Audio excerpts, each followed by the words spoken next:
hoje nós estou dando início às entrevistas do canal Márcio Stracan, Saúde Mental e Temas. E para dar início a esse processo, essas entrevistas, eu convidei o Dr. José Iancarelli Filho, profissional do setor de infanto-juvenil, com 46 anos de experiência na área de saúde mental, na área infanto-juvenil, e ele vai poder aqui nos dar toda a sua história na área, no setor de infanto-juvenil. Ele é uma pessoa que já começou na psiquiatria e nessas entrevistas você vai poder ter conhecimento sobre vários temas no setor, na área de saúde mental. Mas para você também poder assistir todas as entrevistas, eu vou pedir que você se inscreva no canal, tá? Para a gente poder fazer com que muitas pessoas possam ter acesso a essas informações, a vida desses profissionais que nos últimos 40 anos fizeram a história da psicanálise, da psiquiatria, da psicologia, né, no estado do Rio de Janeiro. Então, Dr. José Iancarelli Filho. Prazer estar aqui. Muito bom, né? Então, eu conheço o Dr. José Iancarelli, já se vão 26 anos. Ele foi meu primeiro professor, orientador, antes de eu começar a formação. Então, ele vai começar a falar sobre como que ele chegou na psiquiatria, o que o motivou a fazer psiquiatria, e depois ele vai nos contar como que foi a sua performance, o seu trabalho profissional. Bom, é a primeira vez que eu falo sobre mim. Eu nunca falei sobre mim. É uma coisa particularmente difícil para um psicanalista. De qualquer forma, o convite foi aceito e eu estou muito feliz de estar iniciando esse canal. Eu conheço você há tantos anos, sei da sua garra, da sua qualificação para a vida profissional. E estou muito honrado aqui. Muito obrigado pelo convite. Bom, eu queria ser médico e foi engraçado isso na minha vida porque eu queria salvar minha família, quer dizer, eu queria ser cardiologista na minha família, uma família descendente de italianos, então muita gente com problemas cardíacos, circulatórios. E eu entrei para a faculdade de medicina nos anos 60, querendo ser cardiologista. Quando fui fazer cardiologia, que era já no terceiro, quarto ano por aí, eu me desanimei muito, não gostei nada da cardiologia e fiquei ali sem ter o que fazer. Um dia uma colega minha, uma boa colega, minha grande amiga até hoje, também psiquiatra, chamada Paulina Milstein, depois Geluda, de casamento. A Paulina disse: por que você está tão sem saber o que vai fazer? Então, vamos lá. Tem um professor de psiquiatria lá, eu estudava em Niterói, no hospital de Jurujuba, que é um professor espetacular. E lá eu conheci o professor Nobre de Mello. Mas já tem 2 livros, né? Nobre de Mello, naquela época, já era um catedrático conhecido da nossa faculdade, e ele trabalhava no hospital de Jurujuba, lá em Niterói. Então eu fui para lá e me encantei. Aquilo eu me achei. Eu comecei a fazer psiquiatria uns 2 anos antes de me formar e descobri aquilo. Depois eu morava no Rio, na época que ainda não tinha ponte, que a gente ia de barca para Niterói todo dia. E então eu voltei para o Rio. Aliás, eu nunca saí do Rio, eu só estudava lá e voltava. Você faz isso todos os dias? Ia todos os dias, e aí o dia inteiro, naquela época de faculdade que tinha aquele clima de estudantil e tal, eu ainda ficava fins de semana lá em Niterói, na casa de um amigo, um colega, não sei o que, eu ficava. Era uma coisa impressionante. Eram outros tempos em que a gente começava a trabalhar cedo. A gente começava a trabalhar ainda durante o curso de medicina como plantonista de clínica, de hospitais que nos empregavam a partir do segundo, terceiro ano da faculdade de medicina, você já podia dar plantão. E havia uma grade na faculdade que permitia isso. Eles deixavam que você faltasse um dia ou dois. E aí você foi para a psiquiatria, quer dizer, optou pela psiquiatria. Eu dei alguns plantões de obstetrícias, ginecologias, mas o forte foi logo a psiquiatria. E aí vim para o Rio e fiz o concurso, que na época não tinha residência médica ainda. Eu me formei em 1972. Então, o que havia era um curso de especialização de psiquiatria no IPUB, na UFRJ aqui no Rio, que era um curso ainda do professor Leme Lopes. IPUB significa Instituto de Psiquiatria da Universidade do Brasil, que era a antiga Universidade do Brasil. Quer dizer, UFRJ. o nome IPUB ficou porque é uma instituição consagrada no setor, na área, como faculdade, como hospital, enfim. Eu que tinha tido já contato com o professor Lopes de Mel, que também era do Rio, do ambiente psiquiátrico do Rio de Janeiro, passei a ter contatos mais com o próprio professor Leme Lopes, com Portela Nunes, com Miguel Chalub, com Jacques Engel. Essa gente toda foi ideal. Eu tive Adolfo Reures, tive a oportunidade, né, essas lendas, de né? pegar essas pessoas ainda no início, porque eles são 10, 15 anos mais velhos que eu, né? Então aquilo foi, e paralelamente a isso, eu consegui um emprego que foi na FUNABEM. Eu fui médico da Casa do Dr. Eiras, em Botafogo, e também da FUNABEM. Foram meus dois primeiros empregos na vida. Mas na FUNABEM, como é que foi essa história? A FUNABEM, eu tinha um amigo que trabalhava lá e precisavam de psiquiatras lá, era lá em Piedade. Eles tinham um centro, que era o antigo SAM, que a Revolução, na época, aqueles governos da Revolução, transformaram em FUNABEM e investiram muito dinheiro nesse centro e transformaram isso num centro de excelência de atendimento para crianças abandonadas e delinquentes. Qual era, o que você fazia? Qual era efetivamente o que você fazia lá, quando você como profissional? Eu atendi. Doutor José, você atendia? Eu atendi.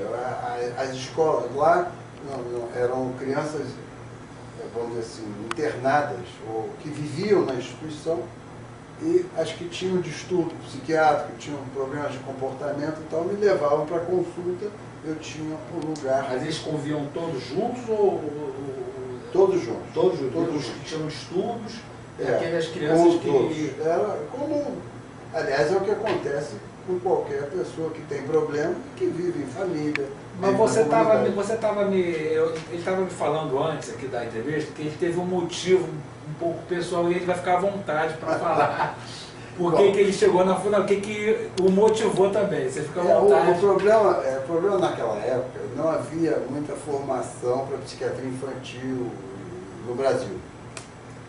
Tinha já alguns esboços e tal, eu tinha feito psiquiatria infantil, um curso curto no COI, onde depois eu vim a ser supervisor, quando a Mara e a Enelisa se aposentaram, foi em 78, 79, por aí.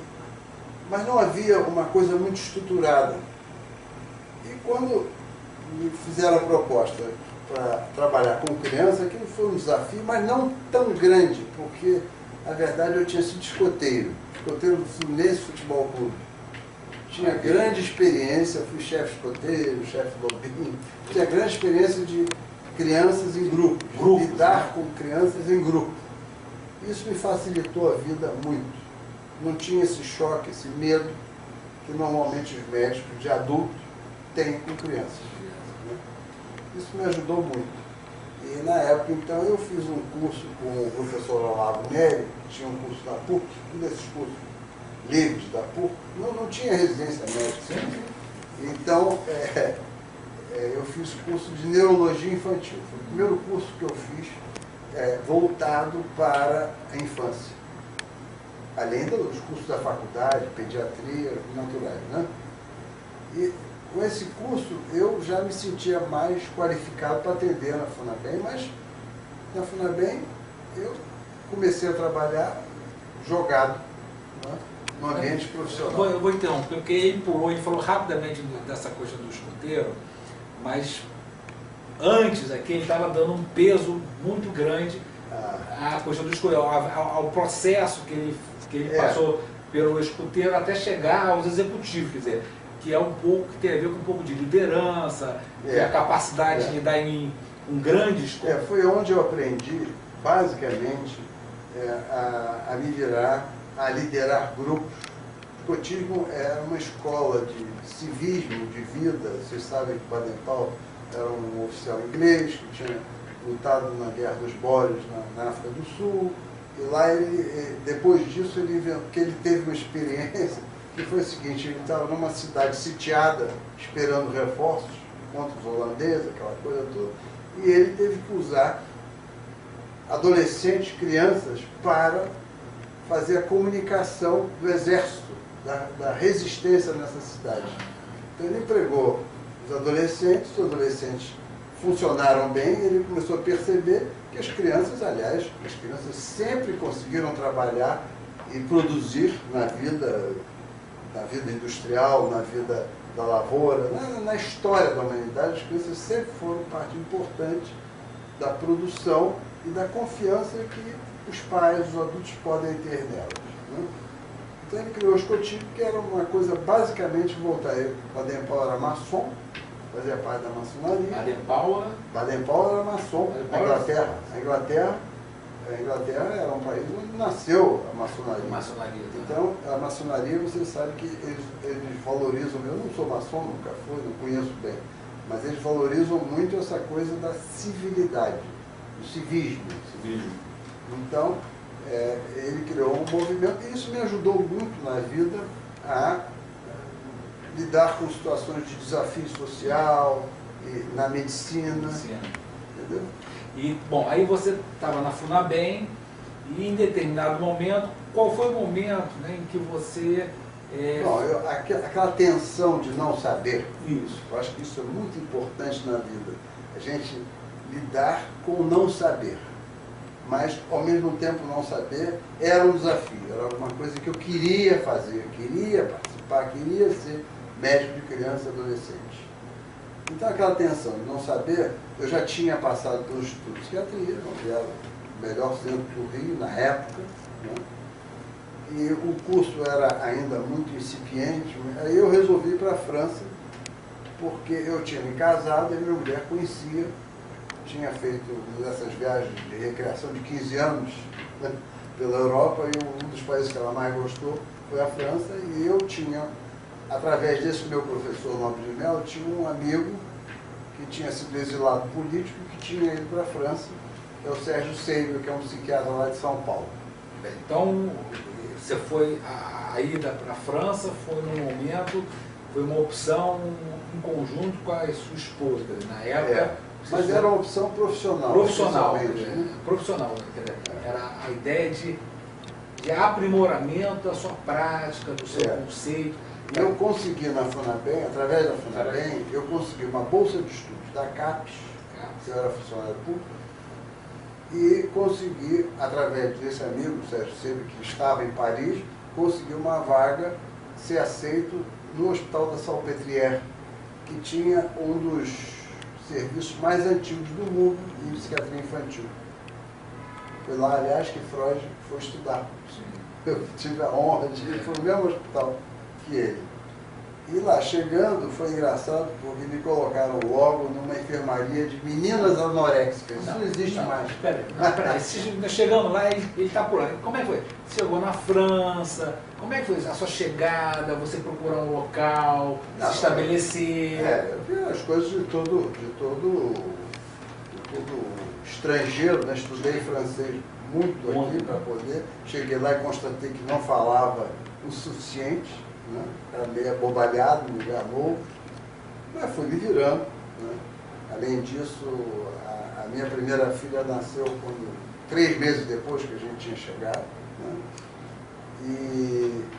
Mas eu tinha tido a opção de ir para a França por uma razão talvez histórica, familiar, de pertencer ao Rio de Janeiro, como uma cidade eminentemente de inspiração francesa, e eu achava que o fato de ir para um país latino, né, que tinha uma aproximação cultural com o Brasil maior do que os países anglo-saxônicos, seria melhor para o meu trabalho como psiquiatra e psicanalista. Porque na época você tinha a opção de ir para Londres, para Tavistock, Tinha. Você tinha essa todo opção. mundo, aliás. Todo mundo, né? Todo mundo fazia isso nessa época. Havia uma influência muito grande no Rio de Janeiro, no Brasil, da psicanálise inglesa. Seria bom você dar uma... Os argentinos que estavam começando a vir para o Brasil para ensinar psicanálise aqui. Dá uma explicada nessa coisa da escola inglesa e francesa. O que acontece é o seguinte, a escola, houve uma disputa, como Freud foi para a Inglaterra, houve uma disputa muito grande para estabelecer uma pureza da psicanálise com aquele confronto entre a filha de Freud, que era Ana Freud, e a Melanie Klein, que era outra pessoa com outra linha de psicanálise diferente. E aquele confronto ficou muito grande. Enquanto na França, a vinda do Lacan foi posterior. Ana Freud e Melanie Klein são duas referências na assistência, na psicanálise infanto-juvenil. Tá? Então, o Dr. Iancarelli, ele está falando da Inglaterra e agora ele vai falar, né, da França. Né? Quer dizer, então, Melanie Klein e Ana Freud, duas referências da Inglaterra, a gente pode dizer até que no mundo, até na América do Sul, né? Sim, Quer dizer, que vieram para o Sul. Então, a influência kleiniana foi maior, enquanto que a influência de Ana Freud foi mais para os Estados Unidos. Daí a psicologia do ego, essa coisa toda que se formou lá, e nós ficamos mais, digamos assim, kleinianos no Brasil e na Argentina, porque na época em que eu me formei, a influência argentina aqui era muito grande. Os argentinos já tinham tomado a dianteira na psicanálise, tinham serviços públicos de atendimento à criança, era uma coisa muito boa na Argentina. Então, houve isso. Mas na França, como é? Agora você está em França... A ideia de ir para a França também tinha em jogo uma outra coisa que era decorrente da minha formação. Eu me formei em psiquiatria, era um psiquiatra clássico, e vou dizer mais, até hoje não me considero bem psiquiatra, médico. Então, a psicanálise, naquela época, era uma coisa de oposição à psiquiatria. Então, havia a psiquiatria e a psicanálise eram rivais no Rio de Janeiro, e São Paulo também, em vários lugares do Brasil ainda havia. E na França, não. Na França, a psicanálise já tinha sido devidamente absorvida pela psiquiatria. Isso é importante, isso é muito importante isso. É muito importante isso. Fale sobre isso. Eu peguei, que não havia no Brasil, eu peguei serviços, principalmente o serviço do Serge Lebovici, no 13e arrondissement, que eram serviços essencialmente... Repete esse nome, público. Serge Lebovici. Local. 13e arrondissement, porque a França já tinha uma chamada psiquiatria de setor. Paris era dividida em setores. Paris, você sabe que é um caracol, uma coisa redonda, então tinham setores assim como se fossem pedaços de pizza, vamos dizer assim, que eram setores psiquiátricos. E entre cada setor desse psiquiatra tinha um intersetor de psiquiatria infantil. Entendeu? E era tudo da esfera do serviço público. Isso tudo me interessou muito porque isso nós não tínhamos no Brasil, aliás, até hoje não temos. Eu trabalhava no serviço público e achei que aquilo era muito importante de fazer. E, além de passar nesse hospital, na Salpêtrière, eu fui para uma enfermaria, mas depois eu logo pulei para o serviço de Lebovici. E fui trabalhar, no primeiro, tive essa sorte. Em 2016 eu voltei lá, no primeiro hospital dia para crianças do mundo, que foi feito em Paris, no 13e, que era perto do centro Alfred Binet. Um hospital dia para crianças. Crianças com algum diagnóstico? Com psicoses. De Psicoses. geral, as crianças que não conseguiam ficar na escola, iam para esse hospital dia. Você sabe que na França sempre teve uma política de escolaridade integral, de tempo integral. Então essas crianças ficavam, em vez de ir para a escola, ficavam no hospital dia. E lá no hospital dia, além de ter tratamentos que eram em grupo, tinham também psicoterapias individualizadas e mais reforço pedagógico, tudo no hospital. Tá, deixa eu te perguntar, agora, é uma coisa assim mais objetiva. Tinha retorno das crianças, esse modelo funcionava do hospital dia é muito engraçado estar perguntando isso. Não, esse foi o modelo, foi o primeiro modelo instaurado realmente. Não era só isso. Isso aí era uma parte do serviço, do grande serviço de psiquiatria infantil do 13e arrondissement, onde liderava o Lebovici. Essa parte, ele tinha um ambulatório grande, naquela época já com entrevistas, o que chamavam de magnetofônicas, entrevistas de vídeo, que se passavam na hora, que eram gravadas, para que os alunos assistissem e depois eles faziam uma supervisão, discutia aquela entrevista com o professor. Depois você acabava a entrevista e depois tinha, evidentemente, licença dos clientes para serem filmados, né? Mas que dava um ensino, um frescor, vamos dizer assim, porque eu tinha aprendido, quando eu passei pelo Instituto de Psiquiatria, as sessões eram públicas, ainda era uma coisa muito antiga, com clientes que eram entrevistados pelo Leme Lopes na frente do auditório. Quando eu cheguei na França, não, já tinha essa coisa com o recurso audiovisual para que você pudesse discutir mais à vontade, coisa que depois veio para o Brasil também com o progresso da tecnologia, né? Isso. Tá. E essa aí foi a tua experiência com o Lebovici? Com o Lebovici. Lebovici, Deatchine.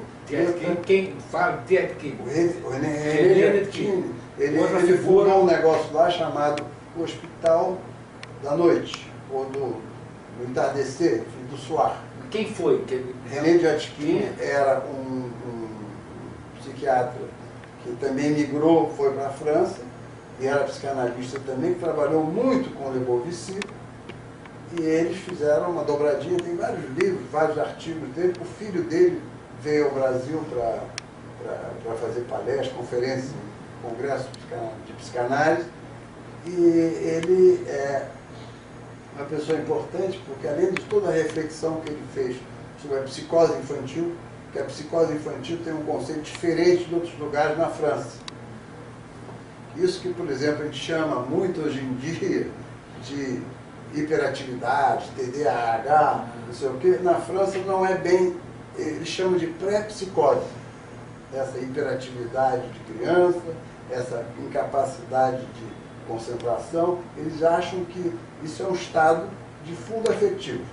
Sob a influência da psicanálise, foi muito descrito por Deatchine e Lebovici. Porque quando você fala pré-psicótico, existe esse estigma do pré-psicótico, fica algo como...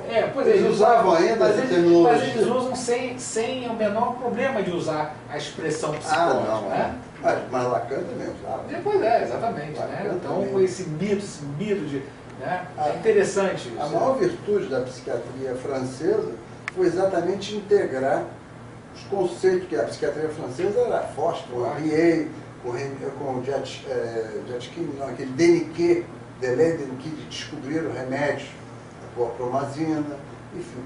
E em psiquiatria infantil tinha um psiquiatra tradicional, que é o Arruria Guerra, que fez esse livro que todo mundo conhece. Eu vi conferências dele no Collège de France, e ele era uma pessoa espetacular. Um espanhol que tinha fugido da guerra da Espanha, foi para a França, da guerra civil espanhola, 36, e foi para a França e foi ser professor, uma pessoa tão qualificada que ele chegou a ser professor do Collège de France. O Collège de France é uma instituição que não existe no Brasil. É uma instituição pós-universitária que só convida para ser professor e dar cursos livres quem tenha se destacado muito na profissão. Então não tem cadeiras fixas. Um lugar que as pessoas são convidadas, são professores, são pesquisadores, ganham dinheiro o ano todo, dão um curso de 3 meses, ou de 6 meses, ou de 1 ano, o que quiserem fazer. Eles ganham para... Ganham, eles ganham como... E é pago, por exemplo? É pago. Os cursos são pagos? Não, os cursos são gratuitos e livres. Qualquer pessoa pode ir do Brasil? Pode. Uma informação importante. Collège de France, é perto da Sorbonne. É uma instituição que... É concorrente? Não. Sorbonne é uma instituição universitária. O Collège de France é uma coisa até criada por Napoleão, uma coisa antiga já. Que já existia e que se destinava a pessoas de mais alto gabarito. A pessoa podia ser convidada. A única exigência que existia para ser professor no Collège de France, na minha, não sei como é que está agora, né? Mas era você ter o curso básico de escolar. Você não podia nunca ter ido para a faculdade, mas se distinguisse, você podia ser professor no Collège de France.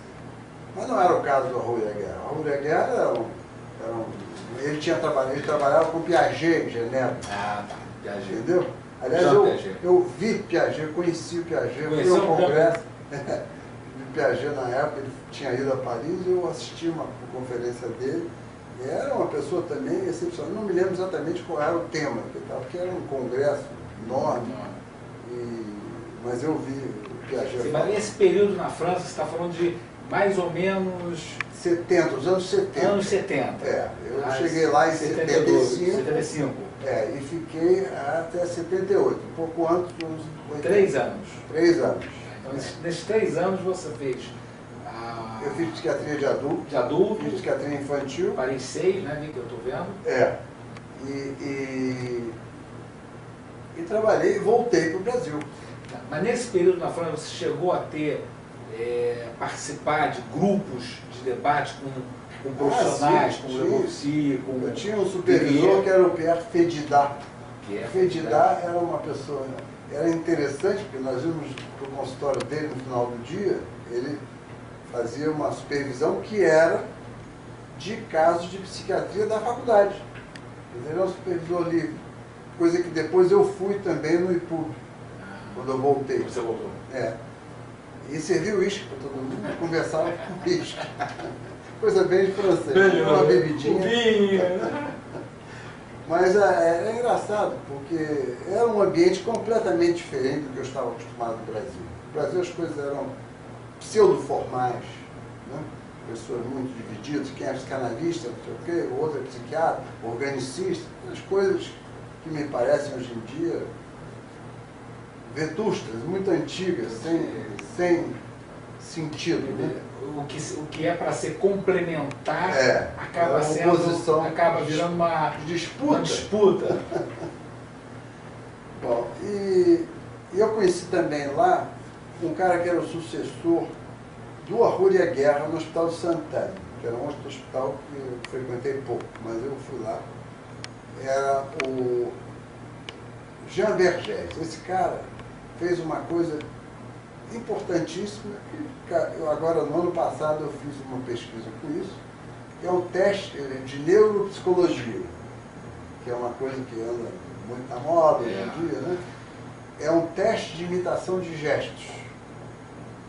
Você bota a criança, começa brincando com a criança, pede para imitar, tem uma folha de anotação, como qualquer teste psicológico, você é psicólogo, você conhece isso, e você vai detectando as dificuldades que a criança tem de perceber as formas, através da complexidade dos gestos que você vai apresentando. E depois você infere isso numa necessidade de fazer uma reeducação, na França chamavam reeducação, né? De psicomotricidade ou de linguagem. Aí com esse teste você consegue detectar isso de uma maneira mais apurada. Conta agora pra gente, Zé, aquele episódio do desencontro com o Jacques Lacan. Ele tem uma... bom. Esse eu me arrependo. Um arrependimento que ele confessou assim numa conversa mais informal. Aí eu guardei, né? Eu nem falei, né? Mas... eu desembarquei lá em Salpêtrière e fui para uma enfermaria. E tinha uma colega que era residente, uma médica um pouquinho mais velha que eu, que era uma pessoa que eu gostava muito, me dava bem com ela, e ela fazia análise como uma analista lacaniana. E eu tinha ainda muitas dificuldades com o francês, com a língua na época, quando eu cheguei. E eu perguntei a ela, escuta, como é que é esse negócio de lacaniano, Lacan e tal? Ela disse, olha, eu não vou mais lá, porque eu não entendo nada do que eles falam. E eu fiquei com aquele troço na cabeça. Bom, mas eu gosto muito da minha analista, me dou muito bem com ela. Estou fazendo análise há anos com ela, deu certo. E aí eu disse, bom, não vou ver o Lacan, porque eu não estou entendendo francês daqui, não vai ser lá que eu vou entender nada. E eu acho muito engraçado essa coisa de brasileiro. O brasileiro é encantado com coisas, né? Porque essa coisa da linguagem, das minúcias que Lacan tem com coisas linguísticas, né? E ter centrado tanto a psicanálise na linguagem, é uma coisa que um brasileiro assim como eu, que não sabia nada, não sabia nem falar francês direito, era difícil. Ele não sabia falar francês direito, ele está sendo um pouco modesto, mas ele fala, ele está falando do conjunto, quer dizer, do conjunto. Mas ele tinha finura, ele está falando de sutileza da língua. Não é assim. Isso é difícil. É difícil, sim. Então, eu acabei não indo ver na Lacan, depois eu fiquei embora, o Lacan morreu, eu perdi o Lacan. Só vi em filme conturbado de readaptação minha, já tinha 2 filhas, e enfim, tinha que me reinserir profissionalmente, foi uma coisa bastante difícil. Mas, na época, eu comecei a fazer análise com uma pessoa que eu já tinha feito antes, de grupo. Antes de antes, na época que era acadêmico de medicina, tinha feito análise um tempo de grupo. E procurei esse analista que eu gostava muito, é o Dr. Simplício, lá da SPRJ, a nossa sociedade, e comecei a fazer uma análise individual. E depois transformei aquela análise, fiz 9 anos de análise, 4 vezes por semana, transformei aquela análise em análise didática e fiz a formação, me formei lá por 90, mais ou menos. E aí virei psicanalista, vamos dizer assim, que era psiquiatra, como aliás é a história de muitos e muitos colegas na sociedade, né? E aí, a partir daí, me dediquei praticamente à psicanálise. Fiquei muitos anos da minha vida só fazendo psicanálise, consultório e panela. Infanto-juvenil, basicamente. Adultos e infanto-juvenil. Sim, mas tinha uma mistura no consultório, depois, por sorte, eu consegui uma sala que tinha um terraço muito grande em Ipanema, no coração de Ipanema, e ali dava para atender criança, até para jogar bola, dava. Quer dizer, então, foi um período muito bom da vida, com esse acervo, vamos dizer assim, essa coisa da França. Né? Essa experiência. Ter tido um trabalho em grupo com crianças, é o que eu quero fazer.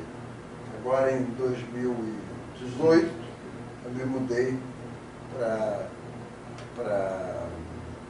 Serra, para Teresópolis. Mas essa parte da Serra a gente vai deixar para depois, porque aí é uma parte, né? É um plus que a gente vai colocar aqui no canal. Zé, vamos falar agora sobre vamos trazer um pouco essa sua experiência toda e um pouco a sua visão do mundo de hoje. Essa revolução tecnológica, esse acesso ao mundo digital, as crianças desde tenra idade já manuseando celular, tablet. E existe uma preocupação, a gente vê muito em mídia, né? Uma grande preocupação, né, com isso, quer dizer, muitos dizendo que é prejudicial, e vários programas falam que é prejudicial, outros, enfim, existe um debate sobre essa coisa. Eu queria ouvir como é que é a sua visão, você que passou por tantos anos de tantas, não revoluções, mas mudanças na vida, né, social, psicológica, no mundo psicanalítico, no desenvolvimento infanto-juvenil, quer dizer, e no próprio mundo, né? Como é que você vê essa mudança, quer dizer, esse caminho que não tem volta, quer dizer, a revolução digital não tem volta, então não. As pessoas vão ter Graças a Deus. Exatamente. É muito bom. Mas eu acho que isso daí se inscreve. Eu me lembro que, quando eu estava na França, meu pai morreu aqui no Brasil. Morreu subitamente. E eu não fui avisado, porque eu tinha viajado, e o telefone era aquele fixo. Né? Não tinha, quer dizer, eu estava fora, estava inalcançável. Eu tenho a impressão que se fosse hoje em dia, eu teria vindo para o Brasil para assistir meu pai. Mas isso é uma experiência de vida que cada um tem, cada um vê de uma maneira. Né? Eu vejo a tecnologia como uma coisa muito boa, e até nesse sentido meu pai era um grande, meu pai não era médico, minha família era uma família de gente da indústria, da advocacia, tinha um tio que era o patriarca da família, que era juiz, enfim, era gente de outra área. Né? Mas ele sempre falava muito bem da tecnologia, do progresso. Ele dizia que o que queria redimir a humanidade era o progresso tecnológico. Eu acredito nisso. Embora a gente tenha problemas hoje em dia com as crianças. As crianças estão escravas do celular. Puderam. Né? Porque isso, se a gente coloca isso num contexto, eu, por exemplo, quando era criança, jogava bola na rua, na minha rua, ao lado. Então a atividade era coletiva, atividade de divertimento, era uma atividade coletiva. Né? À medida que o tempo foi passando, as pessoas, a classe média, por exemplo, cada um tem um quarto para o filho, né? As crianças já não convivem mais no mesmo quarto. Tem um telefone, tem uma geladeira, tem uma televisão, quer dizer, a pessoa, hoje em dia, o que você observa nas famílias? As pessoas se encontram na cozinha, perto da geladeira, rapidamente, e trocam um papo assim muito superficial, porque estão todas enclausuradas. Esse é um tema muito importante, que todos os dias, todos os programas da televisão, no YouTube, nas mídias, esse é um debate permanente. Então eu vou te instigar um pouquinho, tá? Vou te dar a falar sobre o que você pensa sobre a seguinte ideia, que isso é uma ideia, uma evolução, ou seja, essa questão do brincar na rua, eu também brincava na rua, quer dizer, isso fez parte de um momento circunstancial da evolução do ser humano, ou seja, naquele momento essas eram as opções, e ao longo do tempo foi acontecendo mudanças no mundo, com a tecnologia, com o acesso às pessoas à informação, né? As pessoas passaram a deixar de ficar presas em determinados locais, no nosso país. Né? Hoje em dia as pessoas se comunicam do interior, né, com o centro. Né? Então isso faz, eu vejo, a minha pergunta é, se isso não faz parte, se essa questão da bola, do brincar, da pipa, porque a pipa ainda tem muita gente que solta a pipa. Graças a Deus. Futebol ainda tem muita gente que joga futebol. Quer dizer, muita gente... Mas o que a gente vê, Marcelo, é o seguinte, o que está acontecendo é o seguinte, está havendo uma falha na socialização das crianças e dos adultos também. As pessoas estão ficando cada vez mais egoístas em função desse tipo de coisa, porque afinal de contas, se você fica interagindo com o telefone celular, você joga com o telefone, você se comunica com o outro intermediado pelo telefone, você assiste, você não lê mais livros, porque isso é uma coisa interessante também. O fato de ler livros, eu me lembro bem que eu comecei a ler muito cedo, o ritmo para a leitura é próprio. Já o ritmo do cinema, do vídeo, da comunicação, é um ritmo que não é próprio. Eu me lembro que uma vez estava lendo Monteiro Lobato e caiu um dente no livro. Estava trocando os dentes. Então, esses troços, então eu tive que parar a leitura e fiquei, poxa, caiu um dente, aquele negócio. Isso não atrapalhava em nada, quer dizer, essa coisa antiga não atrapalhava a integração e a sociabilização era maior. Houve assim uma espécie de escorregamento, vamos dizer assim, escorregadela para o individual, para essa coisa. Eu vou pensar um tema que você falou, o egoísmo, as pessoas foram ficando. Você entende que esse tipo de tecnologia, os celulares, eu não quero responsabilizar os celulares, porque isso foi um avanço, mas eu queria ouvir a sua opinião sobre se isso não desencadeia nas pessoas o egoísmo, algo dentro dela, uma característica da pessoa, ou seja, ela tem essa questão, vamos dizer assim, uma pessoa, não quero usar termos narcísicos, mas não sei se eu tive muitos clientes que eram clientes com problemas, assim, até intelectuais, problemas instrumentais, que a gente chama, e que brincavam no início dos jogos eletrônicos, ficavam jogando consigo mesmo, com o computador, e que começavam, tinha um negócio que era passar de fase.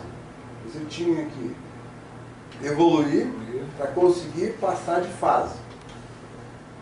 Quando a coisa foi colocada assim no início, ainda funcionava, ainda a pessoa, a escola, por exemplo, a escola hoje em dia não reprova ninguém. As pessoas passam de ano, passam de fase, passam de tudo e vão crescendo sem muita contrariedade, vamos chamar assim. Acho que o problema maior é esse. E é difícil não ter contrariedade na vida social. Daí essa sensação de que o não é insuportável, de que o outro é um inimigo. Quer dizer, nós estamos com uma falta desse lado social muito grande, mas é impossível anular o computador e isso que nós estamos fazendo aqui. Isso. O progresso da é fundamental. Isso que vocês veem, quer dizer, o Dr. Iancarelli, são 46 anos de vida, né, professor? 48. Que é o controle, ele corrigiu para mais. É melhor.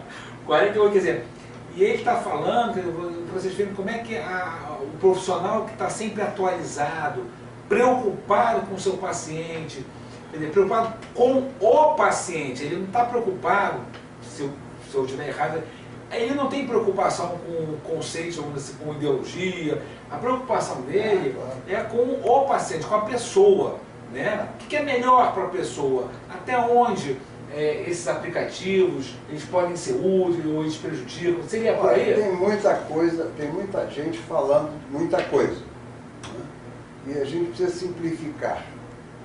Eu acho que, inegavelmente, a socialização da criança, desde o início, hoje em dia se socializa muito cedo, porque as crianças vão para a creche com 3 meses de idade, que não era o caso antigamente. Antigamente a criança só começava com 5, 6 anos, no CA e tal, a aprender. Hoje em dia elas vão mais cedo, muito mais cedo, elas se socializam, se pseudo-socializam, elas vivem em grupo. E a gente observa, a Minha Casa Minha Vida, uma coisa desse tipo, a vida em comunidade, ela é sempre muito tensa, muito inadequada. Parece que as pessoas vivem ali, os prédios. Essa é uma discussão que eu tinha muito com meu pai. Meu pai dizia, não, um prédio é melhor do que uma casa, porque uma casa é um espaço para... Não, mas o prédio é o mesmo espaço, as pessoas engaiolam lá em cima e moram todos no mesmo espaço. Era um problema do Rio de Janeiro. O Rio de Janeiro é um lugar com falta de espaço para as pessoas morarem. Mas daí a querer... na França, já quando eu cheguei lá, já se discutia isso. Eles chamavam de entassement, quer dizer, é quando as pessoas ficam sem espaço. Isso, você sabe que, eu não estou me lembrando, tem um biólogo que fez um trabalho com ratos. Quanto mais você bota um rato, a quantidade de ratos dentro de uma gaiola, no menor espaço, mais agressividade. Então, isto, essa condição de vida cada vez de favelas, de conjuntos residenciais, de falta de espaço, ela acirra muito a agressividade. Ela, naturalmente, os pais desconhecem os filhos quando eles crescem. Essa crise da adolescência que começou lá, já há mais de 50 anos atrás, agora cada vez maior. Né? E a tendência a abandonar os adolescentes também, de querer que eles se adultizem, que eles possam trabalhar. O que você vê hoje em dia, o que está acontecendo com os jovens? Eles ficam até 30 anos dentro de casa, casam tarde, têm um filho só. Acho engraçado essa tendência chinesa de ter um filho só. Né? Chinesa lá é obrigado, né? Mas isso se espalhou pelo mundo todo? No Brasil mais. Na Inglaterra também eles tinham... E isso está gerando um problema na Europa, e é um outro assunto. Está gerando na Europa um problema de demografia, né? Bom, mas que termina? Não, eu estou dizendo é que as coisas foram evoluindo para um aspecto do ser humano que é muito importante, que é o aspecto da capacidade de reflexão individual. Né? Quer dizer, essa harmonização entre o individual e os jogos eletrônicos, o celular e tudo isso, é um estímulo, um grande incentivo a essa coisa do desafio pessoal que a gente já via no esporte e tudo mais. Agora, isso vai como que tomando lugar do outro lado da socialização, até porque as escolas no Brasil ainda são de meio tempo. As escolas deveriam ser de tempo integral. Como é que você pode querer que uma mãe, o feminismo, engraçado que não luta por isso. O feminismo luta pouco para que as escolas sejam em tempo. Eu me lembro do alento dos CIEPs do Brizola, né, que era de tempo integral, aquilo acabou, não é mais assim na escola pública. Não andou, né? Não andou, não funcionou, fizeram aqueles prédios em todo lugar, e a educação que não tem essa...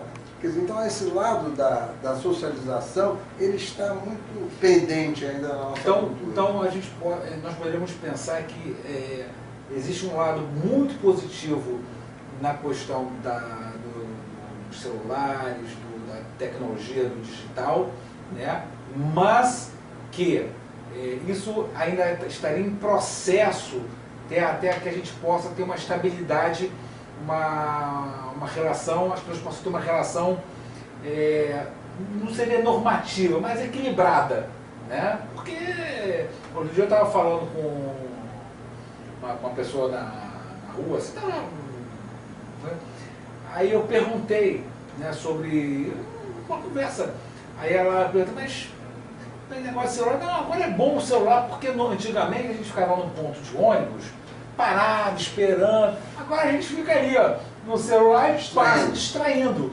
Quer dizer, então você vê que... é o paradoxo. Né? O paradoxo, exatamente. Quer dizer, tem coisas que, por um lado, podem ser... O celular distrai. Distrai. As programas... Eu me lembro, eu tenho uma filha chamada Natália, por causa da Natália Timber.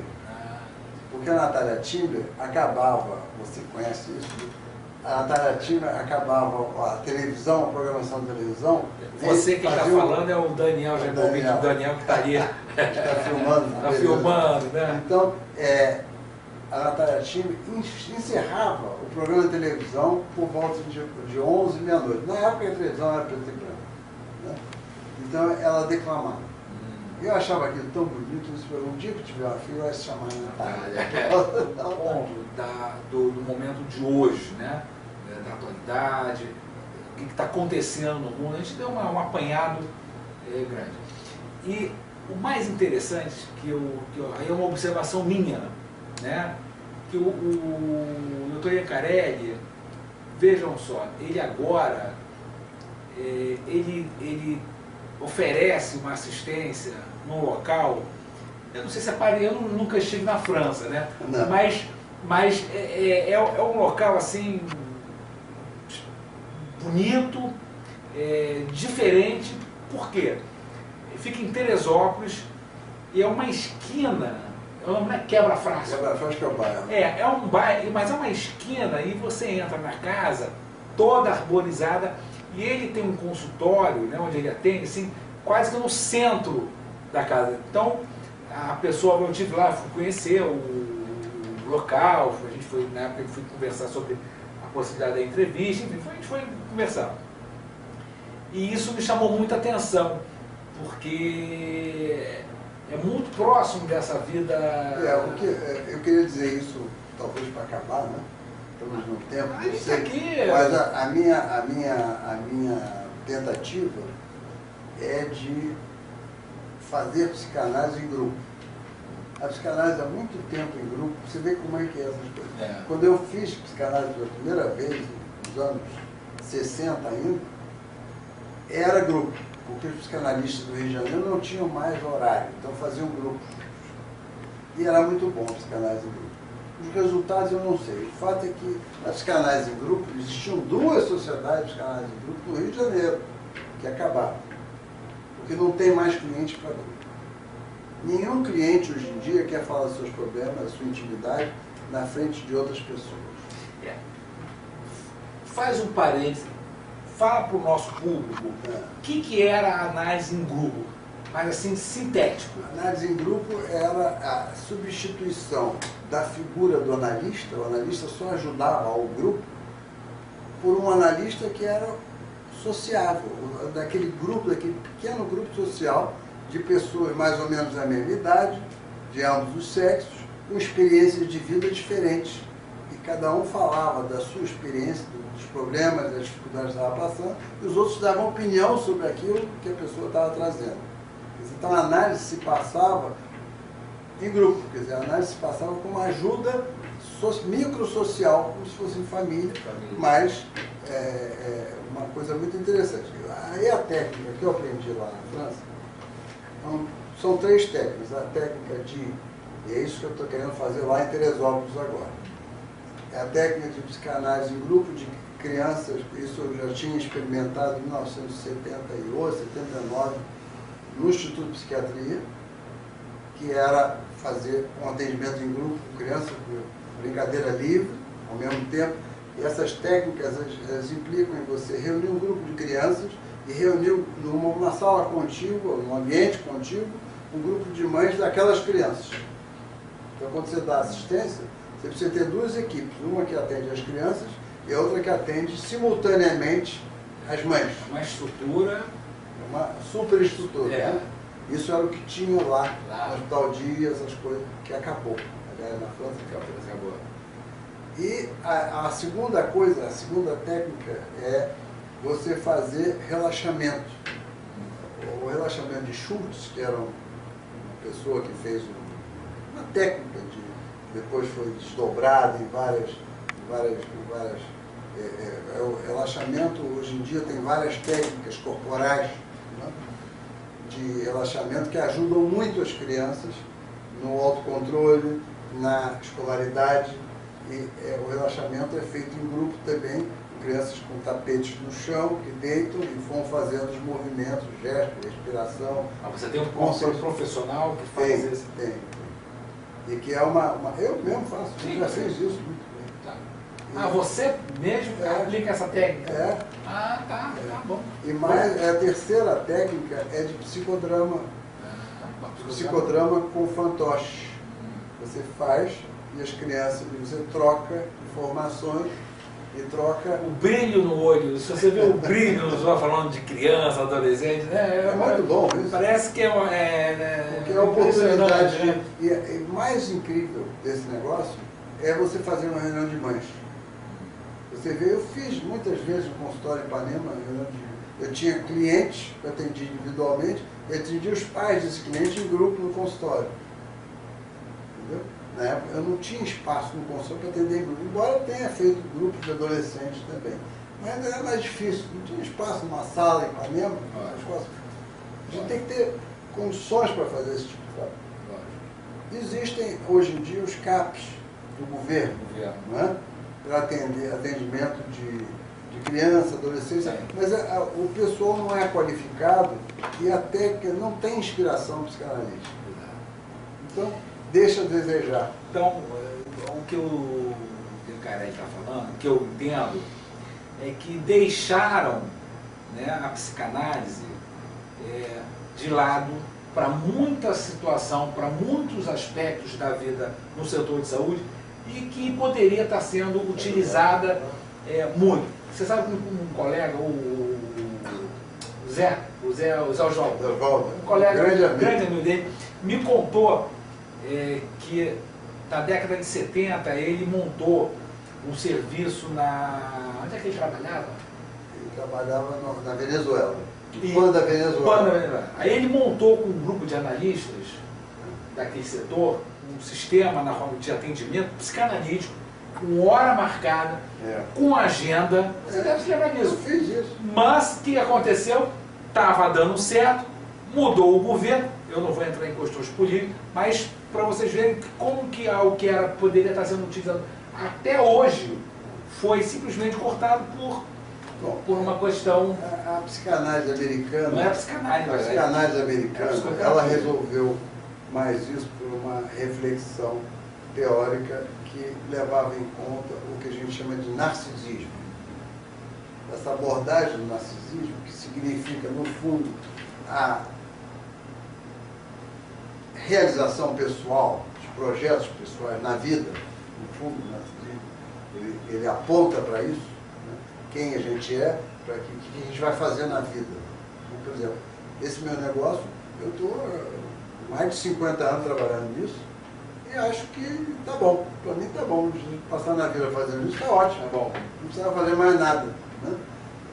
Mas, então, essa realização narcísica, para os americanos, com a psicologia do ego, com a psicologia do self, eles fizeram uma coisa muito elegante, muito boa, no sentido de harmonizar a psicanálise com a psiquiatria e o tratamento psicológico.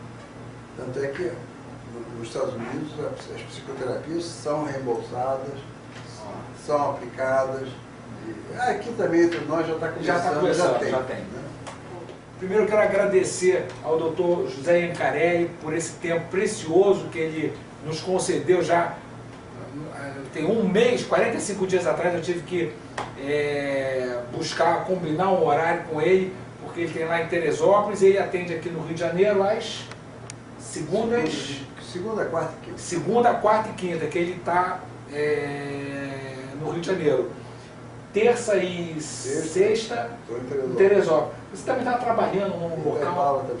Ele ainda tem lá em Itaipava. Tem Não parar de trabalhar. Tem dinheiro. Não fala isso. Não. Então, ele tem uma disponibilidade, né, de poder falar aqui comigo, inaugurar o canal com essa vivência toda dele, não só na França, mas aqui no Brasil, né, essa vivência com crianças, adolescentes, um assunto que hoje em dia está em todas as plataformas de comunicação, debates, né? E o Dr. Iancarelli,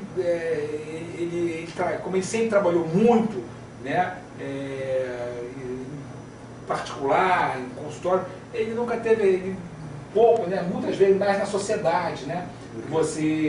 De falar os seus trabalhos que você escrevia, eram mais para a sociedade. Então, eu tive essa vontade de começar as entrevistas, que nós vamos ter, a princípio, uma entrevista por mês, né? E eu quis falar com o Iancarelli, que é uma pessoa fantástica, um ser humano, né? Não apenas um profissional, tecnicamente, né? Mas como pessoa, como... ele é uma espécie de... Ele é uma referência no nosso meio psicanalítico no setor de infanto-juvenil, né? Então eu posso dizer que muita gente, né, já passou, conhece o Dr. Iancarelli. Eu agradeço muitas oportunidades, né, de estar aqui falando para o público, pessoas que eu não conheço, que talvez venha a conhecer, não sei, mas eu acho que essa ideia de fazer uma revisão da própria vida é interessante, é uma premissa psicanalítica e que eu nunca tinha visto, gostei muito dessa história. Muito obrigado. Obrigado.